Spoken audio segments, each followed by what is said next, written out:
सबा की मलिका सुलेमान से मिलने आती है। और जब सबा की मलका ने खुदावंद के नाम की बाबत सुलेमान की शोहरत सुनी तो वो आई ताकि मुश्किल सवालों से उसे आजमाए।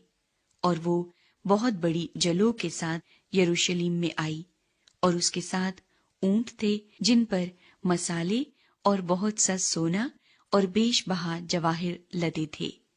और जब वो सुलेमान के पास पहुंची तो उसने उन सब बातों के बारे में जो उसके दिल में थी उससे गुफ्तगू की। सुलेमान ने उसके सब सवालों का जवाब दिया। बादशाह से कोई बात ऐसी पोशीदा न थी जो उसे ना बताई।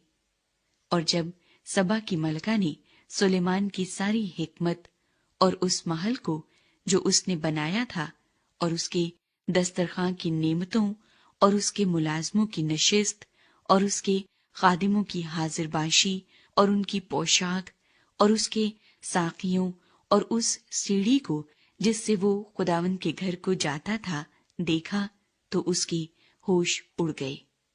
और उसने बादशाह से कहा कि वो सच्ची खबर थी जो मैंने तेरे कामों और तेरी हिकमत की बाबत अपने मुल्क में सुनी थी।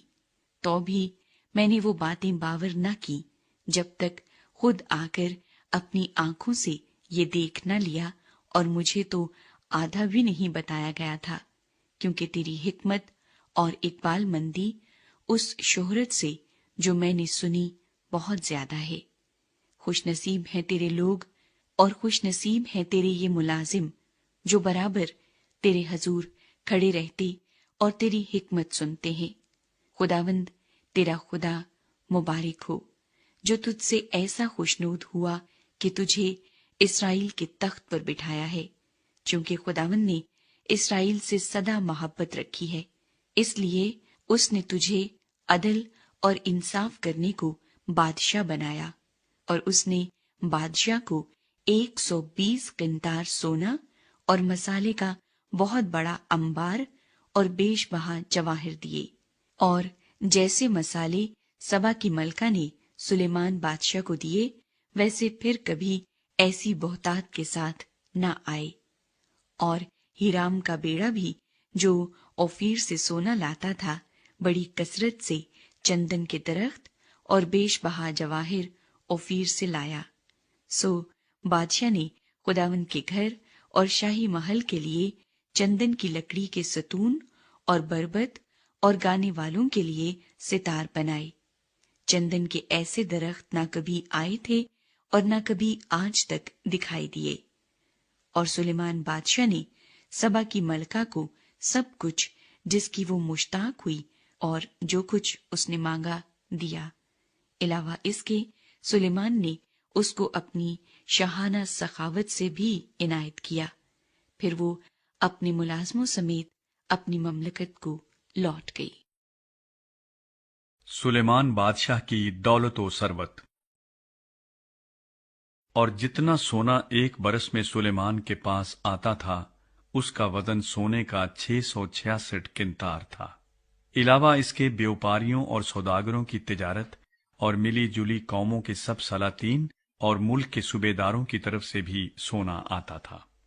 और सुलेमान बादशाह ने सोना घड़कर 200 ढालें बनाई। 600 मिसकाल सोना एक एक ढाल में लगा। और उसने घड़े हुए सोने की 300 सिपरें बनाई। एक एक सिपर में 1.5 सेर सोना लगा। और बादशाह ने उनको लुबनानी बन के घर में रखा। मां सिवा इनके बादशाह ने हाथी दांत का एक बड़ा तख्त बनाया और उस पर सबसे चोखा सोना मढ़ा। उस तख्त में 6 सीढ़ियां थीं और तख्त के ऊपर का हिस्सा पीछे से गोल था और बैठने की जगह की दोनों तरफ टेकें थीं और टेकों के पास 2 शेर खड़े थे। और उन 6 सीढ़ियों के इधर और उधर 12 शेर खड़े थे। किसी सल्तनत में ऐसा कभी नहीं बना।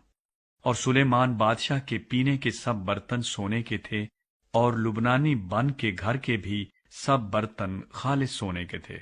चांदी का एक भी न था, क्योंकि सुलेमान के अय्याम में इसकी कुछ कदर न थी। क्योंकि बादशाह के पास समुंदर में हीराम के बेड़े के साथ एक तरसीसी बेड़ा भी था, یہ ترسیسی بیڑا 3 برس میں ایک بار آتا تھا اور سونا اور چاندی اور ہاتھی دانت اور بندر اور مور لاتا تھا۔ سو سلیمان بادشاہ دولت اور حکمت میں زمین کے سب بادشاہوں پر سبقت لے گیا، اور سارا جہان سلیمان کے دیدار کا طالب تھا تاکہ اس کی حکمت کو جو خدا نے اس کے دل میں ڈالی تھی سنے۔ اور ان میں سے ہر ایک آدمی چاندی کے برتن اور سونے کے برتن اور کپڑے اور ہتھیار اور مسالے اور گھوڑے اور خچر ہدیے کے طور پر اپنے حصے کے موافق لاتا تھا۔ اور سلیمان نے رتھ اور سوار اکٹھے کر لیے، اس کے پاس 1400 رتھ اور 12,000 سوار تھے، جن کو اس نے رتھوں کے شہروں میں اور بادشاہ کے ساتھ یروشلیم میں رکھا۔ اور بادشاہ نے یروشلیم میں افراط کی وجہ سے چاندی کو تو ایسا کر دیا جیسے پتھر، اور دیوداروں کو ایسا جیسے نشیب کے ملک کے گولر کے درخت ہوتے ہیں۔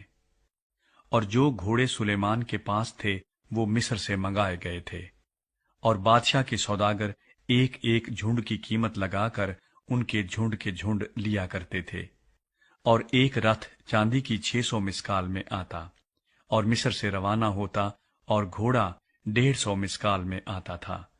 اور ایسے ہی ہتیوں کے سب بادشاہوں اور ارامی بادشاہوں کے لیے وہ ان کو انہی کے ذریعے سے منگاتے تھے۔